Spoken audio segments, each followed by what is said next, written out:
So you mentioned hedge fund. Yeah. What's going on with the hedge fund? Because originally everybody wanted to work in a hedge fund when they do the MFE. But now I'm hearing some feedback. Let me hear what you have to say about that. Okay, so I think it's important to look at the finance industry's evolution over time. So if we go back, I don't know, let's say like early 2000s, probably 2005, 2006, hedge funds are hot. They're making a lot of money. Nobody has a clue how they're making this money, but everyone's super excited to get involved. These hedge funds are just bringing on loads of financial engineers. There's not a lot of them out there at that point, but they're paying $300,000, $400,000 to start, and then you're looking at careers you're making, seven, 800,000, maybe $1 million to be in a hedge fund. So I think that started this big hype and this big buzz. And if you look at a lot of the successful hedge funds that have been around for a long time, people get really excited and they want to get in this industry. They want to make a lot of money.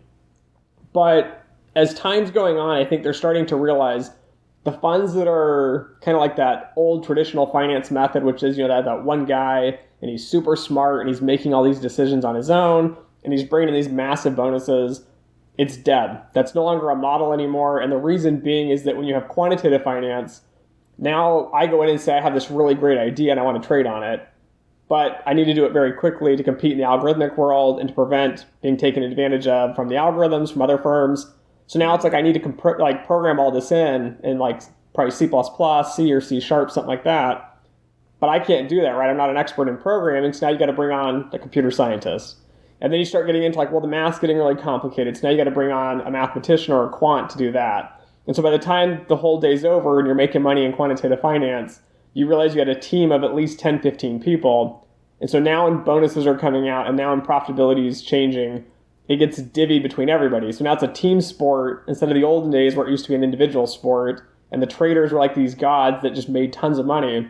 And everyone else was obviously dumb, just processing paperwork. At least that was the attitude. And so now it's kind of changed to a team sport. I think now that the market also has been running for so long that everybody's making money as it's going up, but a lot of firms are struggling to beat the benchmarks and to keep up with it.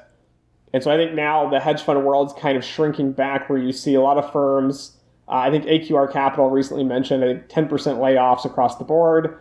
Might have been another firm, but one of these big firms laying off 10% of their staff. They can't keep up with the markets. They can't. Blue Mountain. Something happened to Blue Mountain recently as well.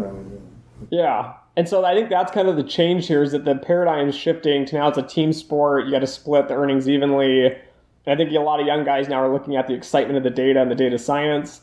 So a lot of us are kind of leaving to go to data science or technology or something a little more freeing, whereas banking and finance is very structured and lacks the freedom sometimes. So if you're out there and you're starting out and you want to, look at the MFE program, you have to look at it as, you could end up in a hedge fund, but be aware that it's not what it used to be, and you have to be ready for some changes. And obviously, think of it about data and analyze data, engineer or data scientist. You need to at least understand what's going on at that level.